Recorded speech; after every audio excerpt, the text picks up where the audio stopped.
আমায় ডাকছো?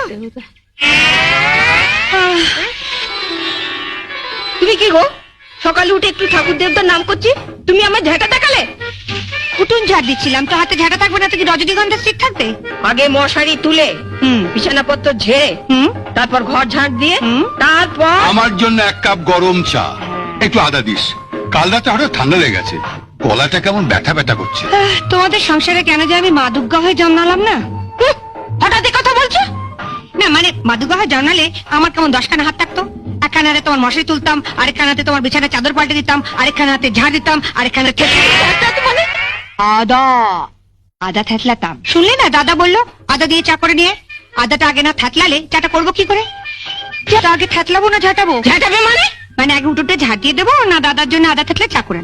তোমার যা ইচ্ছে তাই করো, মেয়ে হয়েছে একখানা। আরে বরঞ্চ ঝাঁটাই, তুমি আমার উপর যা রেগে আছো, সব কাজ ফেলে দাদার জন্য আদা থেতলে চা করে আনলে তুমি আমার ভালো মানুষ দাদাটাকেই থেতলে দেবে।